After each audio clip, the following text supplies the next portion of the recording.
India baru aja bilang enggak ke tawaran negara-negara di BRICS. Waktu negara anggota BRICS lain lagi gencar ngajakin buat pakai mata uang lokal biar nggak ketergantungan sama dolar Amerika. India malah milih buat tetap setia sama petrol dolar. Padahal tren dedolarisasi lagi rame-ramenya, tapi India kayaknya punya strategi sendiri dan belum mau lepas sama dominasi dolar. Gokil, spek kapal selam kelas Sierra Rusia emang gak ada obat. Amerika baru diingetin lagi kenapa kapal berbahan titanium ini jadi mimpi buruk yang gak kelar-kelar. Insinyur senior Amerika sampai ngakuin kalau Rusia emang bener jagoan. Rusia emang menang telak soal urusan titanium. Amerika sebenarnya bisa aja bikin, tapi biayanya itu loh sakit banget di kantongnya. Dan teknisnya ribet banget. Kenapa titanium Rusia ini ngeri banget? Ini divingnya, menyelamnya jago banget. Bisa nyelam sampai kedalaman 550 meter lebih. Dan dia ngebut parah karena kecepatannya bisa tembus 34 knot. Dan dia invisible karena hampir nggak punya jejak magnetik karena dilapisi titanium. Jadi alat deteksi Amerika sering zonk. Ingat kejadian tahun 92 kapal Sierra 1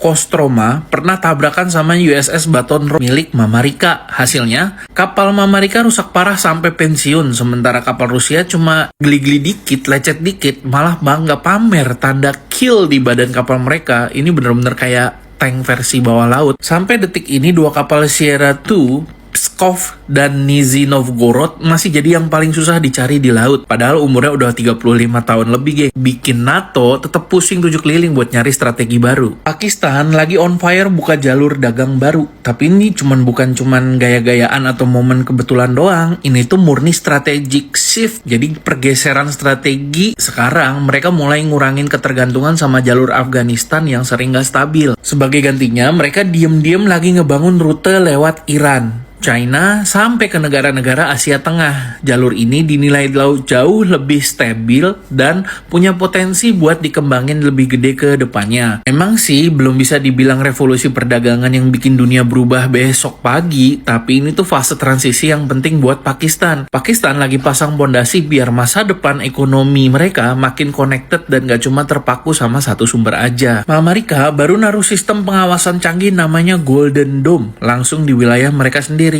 Bukan Iron Dome ya. Itu sistem pengawasan jarak jauh punya angkatan darat yang tugasnya mantau drone atau ancaman udara yang terbang rendah. Kerennya dia pakai teknologi frekuensi radio pasif, jadi dia nggak ngeluarin sinyal sama sekali, yang artinya nggak bakal bisa di jamming atau diganggu sama lawan. Hidden but deadly. Harganya nggak main-main, geng. 185 miliar dolar atau 3.000 triliun. Peralatan semali ini udah mulai dipasang dan aktif dalam negeri Amerika. Logikanya Pentagon nggak akan buang-buang duit segitu banyak atau buru-buru pasang kalau nggak ada ancaman yang bener-bener nyata dan urgent. Apalagi negara kayak China, Rusia, dan Iran lagi gila-gilaan ngembangin senjata macam ini. Pentagon sadar kalau waktu mereka makin sedikit. Iran lagi coba ngirim minyak ke China lewat jalur darat pakai kereta api. Proyek rel kereta yang udah digarap bertahun-tahun ini tujuannya gila banget. Dan dia set-set abis karena perjalanan cuman butuh 15 hari doang dan lebih cepet dibanding lewat laut yang makan waktu 40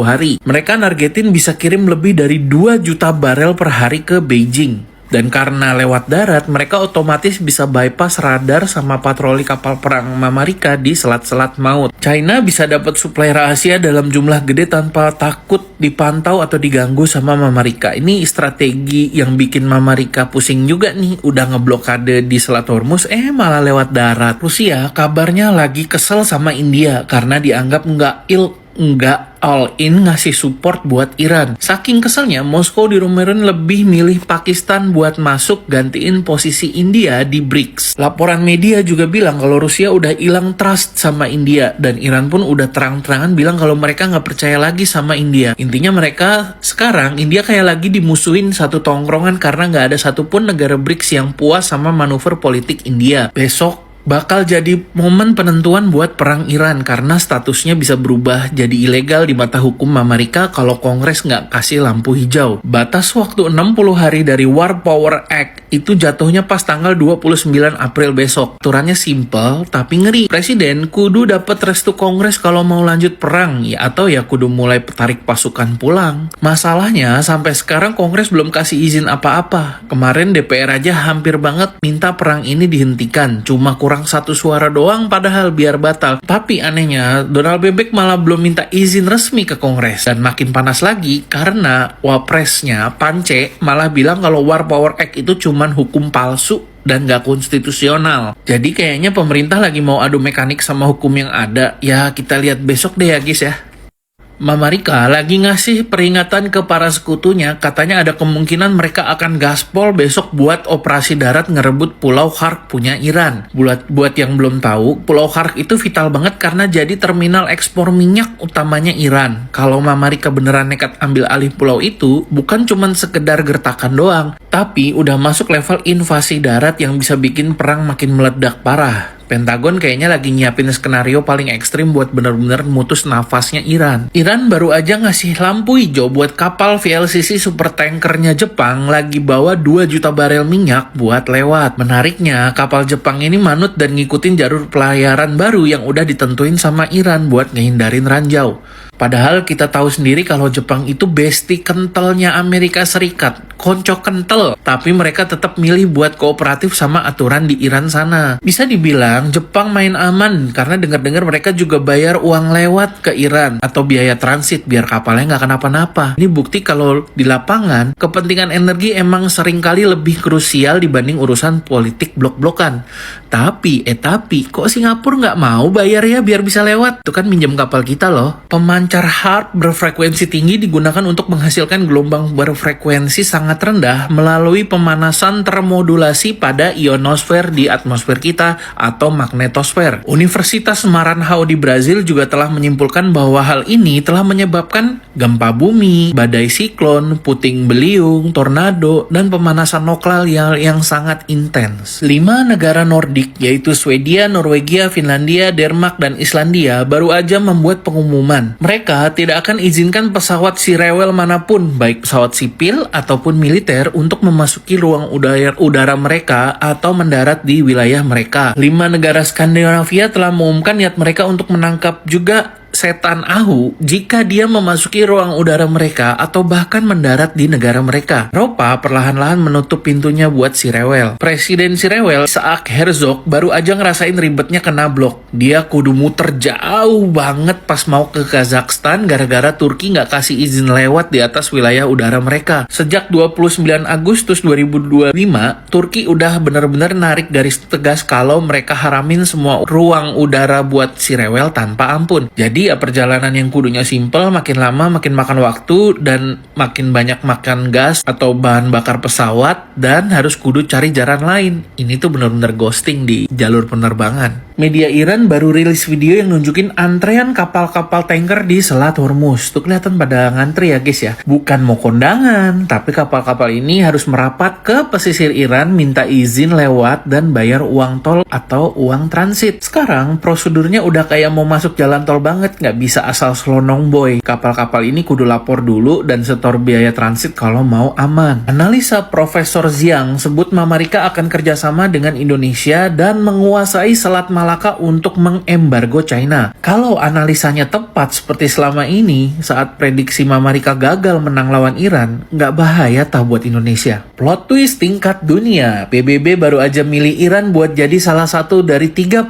wakil presiden di konversi peninjauan NPT, Perjanjian Non-Proliferasi Nuklir 2026. Padahal negara-negara raksasa kayak Mama Rika, Inggris, Prancis, Jerman, sampai Australia dan Uni Emirat Arab udah protes keras dan nggak setuju. Tapi tetap aja Iran akhirnya dapat kursi jabatan itu. Ini benar-benar bikin heboh karena isu nuklir Iran sendiri kan emang lagi jadi debat panas banget. Dan Amerika mau banget ngambil nuklirnya Iran. Iran malah nggak dikasih posisi penting buat ikut ngatur aturan nuklir dunia. Ini unexpected. Setan Ahu bilang dia lagi panik banget kalau Turki itu negara yang bahaya banget karena punya senjata rahasia dan yang nggak ada yang tahu. Berarti Ya kok dia bisa tahu ya? Dia bahkan ngebet banget pengen nyerang Turki dan hancurin pabrik-pabrik senjatanya karena ngerasa si rewel udah masuk jangkauan rudal mereka. Tapi respon Donald Bebek malah bikin ngelongo. Katanya ogah cari ribut sama Turki. Dia bilang gini nih, gue gak bakal bisa lawan Turki, Habibi. Gue gak bisa jagain lo dari mereka. Kalau mereka nyerang, mereka bakal datang dari segala arah dan semuanya bakal out of control. Mereka beneran bisa masuk ke Tel Aviv. Udahlah, mending kita lupain aja rencana ini.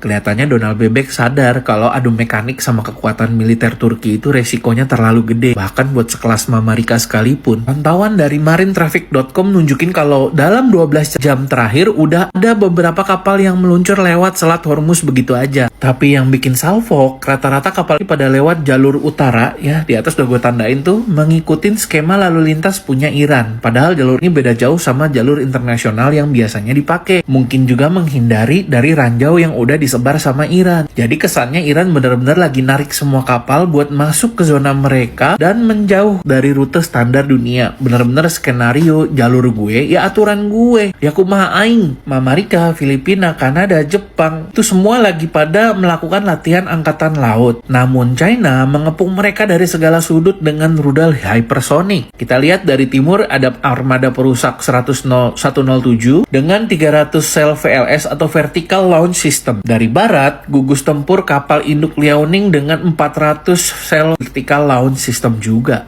Serem guys, nih tegang banget di Asia Timur juga. Ini penampakan desa Yaroun di Lebanon Selatan yang mayoritas penduduknya adalah umat Kristen. Kondisinya udah benar-benar hancur lebur setelah kena hempuran terus-terusan dari tentara si rewel. Ini adalah posisi lokasi dari HARP, yaitu alat-alat buat kontrol cuaca di dunia. Dan alat kontrol cuaca di dunia, ini kelihatan ya HARP itu, yang itu fotonya itu HARP yang ada di Alaska. Dan stratospheric aerosol ya, penyemprotan zat kimia lewat udara ya. Di Indonesia pun udah dilakuin ya. Ada Ice Cat juga, ada SBX-1 yang mengapung di laut. Jadi kita tahu ya guys ya, mainan-mainan pengontrol cuaca tuh kayak gitu semua tuh. Drama baru lagi. Ukraina baru aja manggil paksa dubes si rewel gara-gara ketahuan lagi coba nyolong gandum Ukraina buat ke luar negeri. Pas ditagih penjelasan sama Ukraina, Menteri Luar Negeri si rewel malah jawabnya songong parah. Pas dia bilang kalau urusan antar negara itu nggak level diomongin lewat pengumuman publik. Intinya apa? Si rewel udah ketahuan tapi malah so asik dan merasa paling bener. Dan Ukraina jelas nggak terima dong karena gandum mereka yang diselundupkan si rewel. Mereka langsung gas balik dan ngingetin kalau mereka itu negara berdaulat yang punya aturan dan hukum. Kenapa sih si rewel nekat nyelundupin gandum? Karena kemungkinan besar soal ketahanan pangan. Stok gandum dunia lagi nggak stabil dan mungkin mereka mau dapat harga miring atau stok aman tanpa harus ribet sama birokrasi atau nggak mau keluar duit, gengs. Ini gaya diplomasi klasik si rewel buat damage control. Daripada ngaku salah, mending nyerang balik.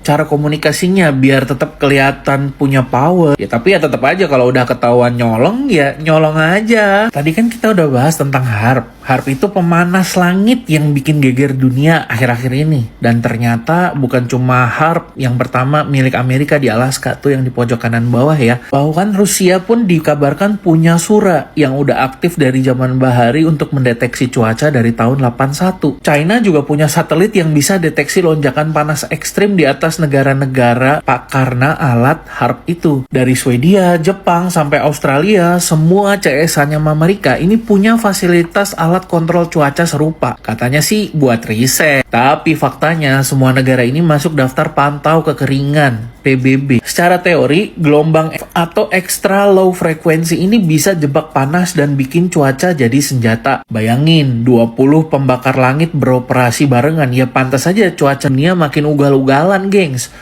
Duit pajak mereka dipakai buat teknologi yang ujung-ujungnya bisa bikin manusianya punah. Gak ngeri banget kalau langit atau alam malah dijadiin mainan sama manusia.